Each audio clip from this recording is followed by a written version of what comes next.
कल कहा गया कि पराली न जलाने के लिए 1000 रुपए प्रति एकड़ की दर से किसानों को भुगतान नहीं किया।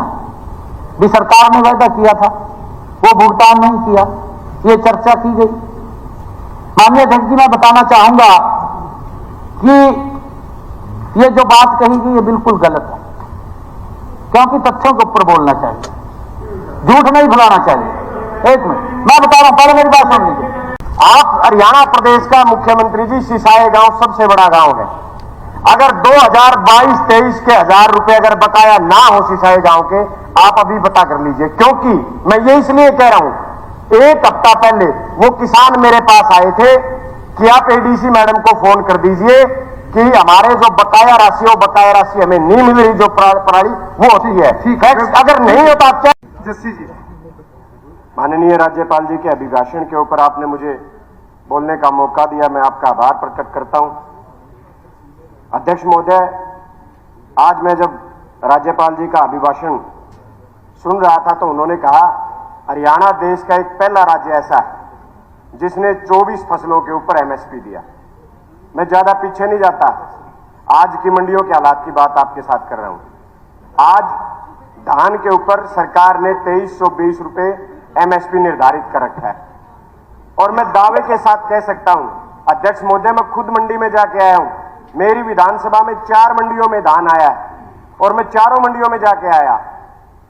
95% किसानों को एमएसपी नहीं मिल रही। 20-20 दिन, महीना किसान अपनी फसल को बेचने की जुगाड़ में है और आखिर में उनको 1800-2000 रुपए अपनी फसल बेचनी पड़ रही है। मॉइस्चराइजर के नाम पे, नमी के नाम पे सर किसान को ठगा जा रहा है। मार्केट कमेटी का मीटर अलग है जो नमी चेक करता है, उसके आंकड़े अलग आते हैं। आड़ती का जो मीटर है उसके आंकड़े अलग आते हैं। खुद जो मीटर जो है, जो मशीनें जो नमी चेक कर रही हैं, आपस में एक मशीन का मेल नहीं खाता। और नमी के नाम के ऊपर किसान को इस तरीके से ठगा जा रहा है। जब किसान एमएसपी के ऊपर धान बेचता है तो कहते हैं मिलर नहीं है, परचेजर नहीं है। लेकिन वही किसान अगर उस फसल को 1800-2000 बेचता है तो मिलर भी उपलब्ध हो जाता है और परचेजर भी आ जाता है। किसान के साथ इस तरीके का व्यवहार किया जा रहा है। उसे 10 दिन के अंदर धान की फसल मंडी में ले जाने के 10 दिन के अंदर वो फसल भी बेचनी है, आगे गेहूं की बुआई भी करनी है, और सुबह 4 बजे से डीएपी के लिए लाइन में भी लगना है। अध्यक्ष महोदय, बहुत सारे साथियों ने एक बात और रखी डीएपी के बारे में। सबने अपने अपने आंकड़े दिए, मैं अपनी विधानसभा के आंकड़े आपको देता हूं। मेरी विधानसभा में नालून ब्लॉक की मैं बात कर रहा हूं, 93,000 डीएपी बैग की जरूरत है, और कल तक केवल 15,500 बैग नालून विधानसभा तक पहुंचे। माननीय मंत्री जी बीच में खड़े हुए थे, वो कह रहे थे कि स्टॉक बचाओ, हमारे स्टॉक में डीएपी है। मैं पूछना चाहता हूं, 10 दिन के बाद गेहूं की बुआई का समय निकल जाएगा और आपकी डीएपी स्टॉक में धरी की धरी रह जाएगी, लेकिन उस वक्त तक किसान बर्बाद हो चुका होगा। पहले कहते थे देशों में देश हरियाणा, जहां दूध दही का खाना। सर, आज सोशल मीडिया के ऊपर हमारे प्रदेश का मजाक बनाया जाता है कि आओ हमारे हरियाणा में जहां खाद मिलती है थाने में। पुलिस की मौजूदगी में डीएपी बट रही है अध्यक्ष महोदय, लाठियां चार्ज हो रही हैं। और अभी हमारे माननीय सदस्यों ने बताया केवल 2 एकड़ का किसान जिसे केवल 2 बैग डीएपी के चाहिए थे, वो सुबह 4 बजे लाइन में लगा, और सुबह 4 बजे लाइन में लगने के बाद जब उसको शाम को डीएपी नहीं मिली, जब स्टॉक बीच में हर रोज स्टॉक खत्म हो रहा है, तो उसने आत्महत्या की सोची। अध्यक्ष महोदय, आज डीएपी की कमी है क्योंकि किसान को आज डीएपी की जरूरत है। 1 महीने बाद आप देखना किसान को यूरिया के लिए लाइन में लगना पड़ेगा, क्योंकि उस टाइम किसान को यूरिया की जरूरत होगी। मैं अध्यक्ष महोदय, जो डीएपी खाद बांटने का जो तरीका सरकार ने बनाया हुआ है, वो आधार कार्ड के ऊपर 2 कट्टे 3 कट्टे देने का, बैग देने का तरीका है। मैं सरकार से ये मांग करता हूं कि ये जो डीएपी बैग है, ये आधार कार्ड के ऊपर नहीं, बल्कि उसकी फरद देख के उसके ऊपर होना चाहिए, और किसान के एक ही परिवार का जो एक ही सदस्य है, फरद देख के उस परिवार के एक ही सदस्य को वो खाद मिलनी चाहिए। पूरा परिवार सर, बच्चों समेत, महिलाओं समेत लाइन में खड़ा होता है सुबह 4 बजे, और 1-2 बजे उसे संदेश मिल जाता है कि आज डीएपी खत्म हो गई है।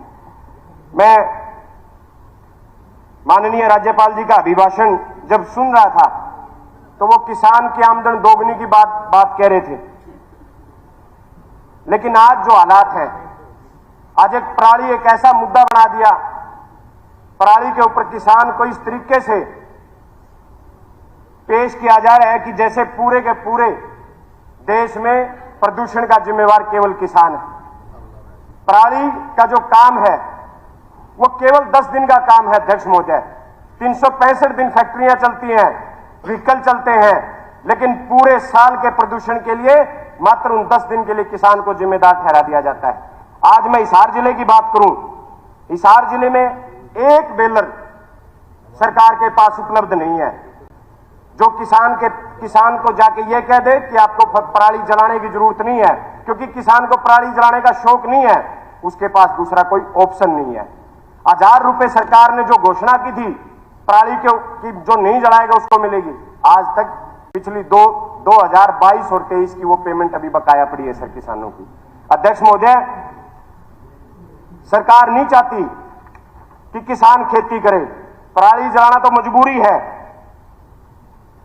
सरकार लेके आई कि इसको डीकंपोजर के जरिए पराली को कंपोज किया जा सकता है, लेकिन अगर हम उस पराली को कंपोज करने जाएं तो 1 महीने का समय लगेगा।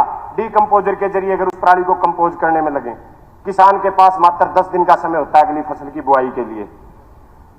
तो मैं आपसे, आपके माध्यम से मैं माननीय मुख्यमंत्री जी और सरकार से प्रार्थना करता हूं कि किसान को पराली के ऊपर ऐसा विलन ना बनाया जाए, बल्कि पराली के समाधान निकाले जाएं। सर, आज मेरे नारायण हल्के की मैं बता रहा हूं आपको, पराली जलाने के ऊपर पहले जुर्माना लगाया गया। मैं उदाहरण के तौर पर आपको 2 किसानों के नाम बता देता हूं सर। सुरजीत पुत्र मनीराम, नारायण विधानसभा में बुढ़ाना का है, इसके ऊपर पहले जुर्माना लगाया गया और फिर इसके ऊपर 420 तारीख को मुकदमा दर्ज किया गया, 415 नंबर उस मुकदमा नंबर दर्ज किया गया सर। ऐसे ही बलजीत पुत्र वजीर सिंह के ऊपर 416 नंबर उसका मुकदमा है सर, मुकदमा दर्ज किया गया जुर्माना लगाने के बाद। माननीय अध्यक्ष महोदय, मैं एक चीज और सिर्फ आपके माध्यम से केवल एक बात ही रखना चाहता हूं। अभी बहुत सारे सदस्यों ने सरकार की तरफ से खेलों का गुणगान किया, लेकिन एक ऐसा वक्त था जहां हरियाणा सरकार को आवाज उठाने की जरूरत थी। अध्यक्ष महोदय, पेरिस ओलंपिक में हरियाणा से 24 खिलाड़ी ओलंपिक में गए और गुजरात से मात्र 2 खिलाड़ी ओलंपिक के लिए गए।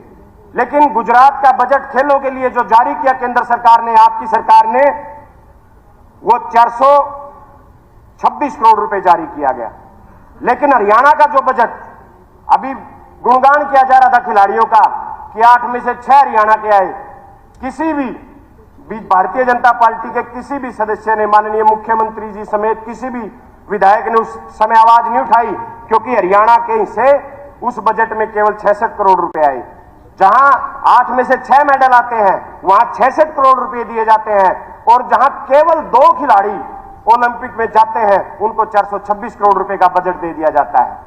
तो मैं सरकार, कंक्लूड कीजिए जैसे जी समय। जी, मैं सिर्फ एक छोटी सी एक लाइन का और मेरा रहता है अध्यक्ष महोदय। मेरा नारायण जो है वो कबड्डी का इलाका है सर, बहुत सारे पहलवान और कबड्डी की बहुत बढ़िया बढ़िया टीमें हैं, लेकिन आज हालात हो गए सर, गली गली चिट्टा और स्मैक बिक रहा है। हर रोज किसी न किसी गांव से खबर आती है कि आज स्मैक पी के फलाना 20 साल का, 18 साल का, 22 साल का नौजवान चला गया। मेरी सरकार से, माननीय मुख्यमंत्री जी से भी प्रार्थना है, नशे के ऊपर अंकुश लगाया जाए। जो ये जवानी नशे में डूब रही है, जो घर के घर उजड़ रहे हैं, ये नशे के ऊपर अंकुश लगाया जाए ताकि हरियाणा प्रदेश के नौजवानों का भविष्य सुरक्षित हो सके। बहुत बहुत धन्यवाद माननीय अध्यक्ष महोदय।